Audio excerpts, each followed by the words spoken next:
మనం ఫ్రాన్స్ దగ్గర 114 రఫేల్ యుద్ధ విమానాలకి కొత్తగా ఆర్డర్ అయితే చేయబోతున్నాం. ఈ యొక్క డీలు ఈరోజు మెక్రాన్ ఇమ్మానియల్తో జరిగే అవకాశాలు ఉన్నాయి. మొన్న ఆయన సోమవారం సాయంత్రమే రావడం జరిగింది. ముంబైలో నిన్న పర్యటించారు.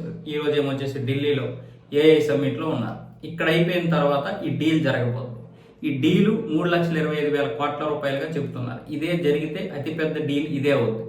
అయితే వాళ్ళు కూడా మన దగ్గర ఒక సిస్టమ్ కొనాలనుకుంటున్నారు. అదే పినాకా రాకెట్ సిస్టమ్. ఈ పినాకా రాకెట్ సిస్టమ్ అనేది వాళ్ళకి ఇప్పుడు చాలా అత్యవసరం. ఎందుకంటే ఫ్రాన్స్ దగ్గర ఉన్నటువంటి M27 రాకెట్ సిస్టమ్ని మార్చాలనుకుంటున్నారు. మళ్ళీ ఇప్పుడు దాన్ని తయారు చేయాలంటే స్వదేశంలో చాలా సమయం పడుతుంది. అందుకని మన దగ్గర వాళ్ళు పినాకి రాకెట్ సిస్టమ్ అయితే కొనాలనుకుంటున్నారు. ఈ పినాకా అనేది చాలా వేగవంతమైనటువంటి ఒక ర్యాకెట్ వ్యవస్థ.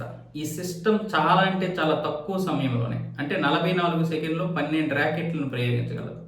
అదే ఒక బ్యాటరీలోనంటే ఇంచుమించు 6 లాంచర్లు ఉంటాయి. ఈ 6 లాంచర్లు ఒక్క నిమిషానికి 72 ర్యాకెట్లను ప్రయోగించి ఒక చదరపు కిలోమీటర్ల భూభాగాన్ని పూర్తిగా ధ్వంసం చేసేవచ్చు. అంటే ఒక నిమిషంలో ఒక చదరపు కిలోమీటర్ భూభాగాన్ని ధ్వంసం చేయడమే కాకుండా దీని పరిధి ఇంతకుముందు 75 నుంచి 90 కిలోమీటర్లు ఉండేది. ఇప్పుడు లేటెస్ట్గా ఉన్నటువంటి ఈ ర్యాకెట్లో 120 నుంచి 130 కిలోమీటర్లకి మార్చారు. అంతేకాకుండా ఇది ర్యాకెట్ను ప్రయోగించగానే తన యొక్క స్థానాన్ని మార్చుకుంటుంది. అంటే శత్రువుకి కూడా తెలియకుండా ఆ శత్రువు ఇక్కడ దాడి చేయాలనుకుంటాడు, కానీ ఇది స్థానం మార్చుకోవడం వల్ల దీని మీద దాడి చేయలేరు. ఇలాంటి కొత్త టెక్నాలజీ ఉండడం వల్ల దీన్ని కొనాలనుకుంటుంది ఫ్రాన్స్. అయితే ఎన్ని కొనాలనుకుంటుంది? ఇది అమెరికా దగ్గర ఉన్నటువంటి హిమార్స్కి, అలాగే రష్యా దగ్గర ఉన్నటువంటి టోర్నడాల్ ఎస్కి ధీటుగా పనిచేస్తుంది.